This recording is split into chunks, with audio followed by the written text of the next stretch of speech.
ಕೇವಲ ಬೆಂಗಳೂರು ಮಾತ್ರ ಅಲ್ಲ, ಇಡೀ ರಾಜ್ಯದಲ್ಲೇ ಜಲಕ್ಷಾಮ, ನೀರಿಗಾಗಿ ತತ್ವಾರ. ಗದಗ ಜಿಲ್ಲೆಯಲ್ಲೂ ಕೂಡ ಅದೇ ರೀತಿ ಪರಿಸ್ಥಿತಿ ಇದೆ. ಮುಂಡರಗಿ ಭಾಗದಲ್ಲಿರುವ ತುಂಗಭದ್ರಾ ನದಿ ಆ ಭಾಗದಲ್ಲಿ ಕಂಪ್ಲೀಟ್ ಖಾಲಿಯಾಗಿದೆ. ಫಾರ್ಮ್ ಹೌಸ್, ತೋಟ, ಗದ್ದೆಗಳಿಗೆ ನೀರು ಪೂರೈಕೆಗೆ ಪ್ಲಾನ್ ಮಾಡಿದ್ರು. ನದಿಗೆ ಅಡ್ಡಲಾಗಿ ಮರಳಿನ ಗೋಡೆಯನ್ನು ನಿರ್ಮಾಣ ಮಾಡ್ತಾ ಇದ್ದಾರೆ. ಈ KRSನ ಬ್ಯಾಕ್ ವಾಟರ್ನಲ್ಲಿ ಮೊನ್ನೆ ಇತ್ತೀಚೆಗೆ ಮೋಟ್ರ್ ಹಾಕ್ಬಿಟ್ಟು ಫಾರ್ಮ್ ಹೌಸ್ಗಳಿಗೆಲ್ಲ ನೀರು ತುಂಬಿಕೊಂಡಿದ್ರಲ್ಲ, ಅದೇ ವ್ಯವಸ್ಥೆ ಇವಾಗ ಇಲ್ಲೂ ಕೂಡ ಮಾಡ್ತಾ ಇದ್ದಾರೆ.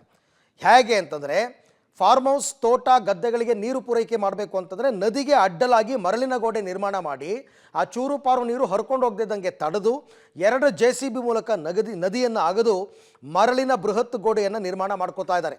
ನದಿಯ ಉದ್ದಗಲಕ್ಕೂ ಕೂಡ ಮೋಟ್ರ್ ಪೈಪನ್ನು ಅಳವಡಿಕೆ ಮಾಡಿ ಅದರ ಮುಖಾಂತರ ನೀರನ್ನು ಮೇಲಕ್ಕೆ ಎತ್ತುವಂತಹ ಪ್ರಯತ್ನ.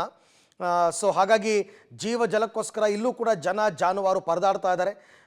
ನದಿ ನೀರಿಗೆ ಅಡ್ಡಲಾಗಿ ಮರಳಿನ ಗೋಡೆಯನ್ನು ನಿರ್ಮಾಣ ಮಾಡ್ತಾ ಇದ್ದಾರೆ.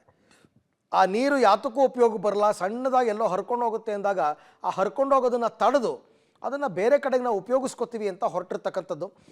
ಸೊ ನದಿಯ ಉದ್ದಗಲಕ್ಕೂ ಕೂಡ ಮೋಟ್ರ್ ಪೈಪ್ಗಳನ್ನು ಹಾಕಿದ್ದಾರೆ.